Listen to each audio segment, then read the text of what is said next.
So the time is running out.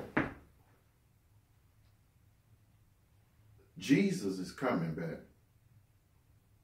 We see it every day. This world ain't getting better, it's getting worse. And Jesus' second coming is soon to come.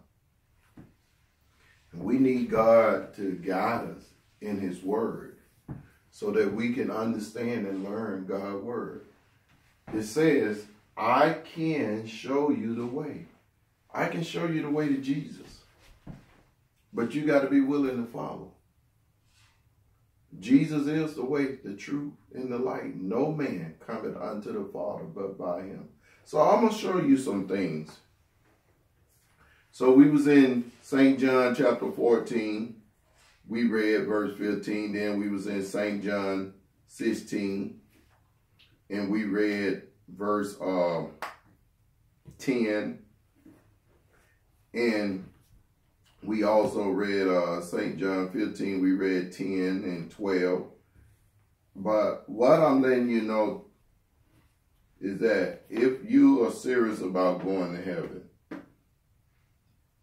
if you want the true love of God, you have to have his commandments. Without God's commandments, there is no love in your heart. Because Jesus is love. You cannot show God that you love him by not keeping his law. If ye keep my commandment, ye shall abide in my love, even as I have kept my Father's commandments and abided in his love. God's law is holy.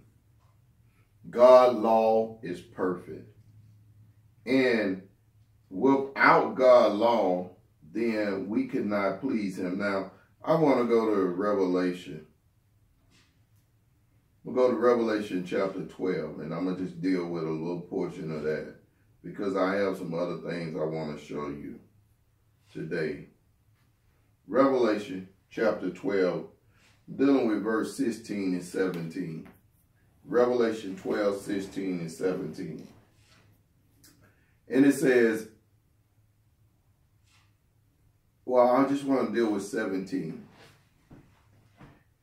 And the dragon was wroth with the women and went to make war with the remnant of her seed, which kept the commandments of God and have the testimony of Jesus Christ.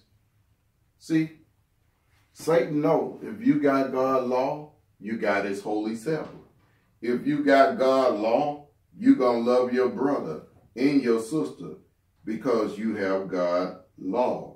When you got God's law, Jesus said that I and the Father will make our abiding in you. In you. Now, he said, if you love me, keep my commandments. We cannot even begin to show him that we love him without keeping his commandment. Now, it says the remnant, I'm in Revelation chapter 19, verse 21.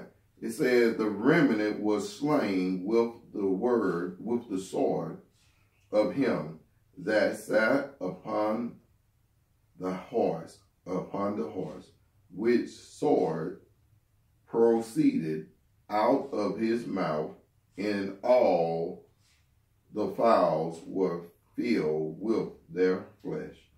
Well, God coming back. He's coming. He's coming for a righteous and holy people. And how we become righteous is holy by keeping God's law. You know, a lot of times preachers preach these what they call feel-good sermons. I'm here because I want to see you saved. I don't want to see you lost. So I don't have no feel-good sermons to give you. I'm here to warn you of the second coming of Jesus. I want to see you in heaven. The only feel-good sermons I have for you is that God is going to wipe away all your tears. There will be no more death. There will be no more pain and no more sorrow if we just obey him and love him and keep his commandment. Now, I want you to go to Revelation. We just in Revelation chapter 12, verse 17. And it said, and the dragon was wrapped with the woman and went to make war with the remnant of her seed, which kept the commandments of God and had the testimony of Jesus Christ. So now you know, if any religion out there is preaching against Jesus, then you know that they are not the true religion. And the other thing, if any religion is out there is preaching against God's holy law, the 10 Commandment law, then you know they are not the true church of God. So you have to ask yourself,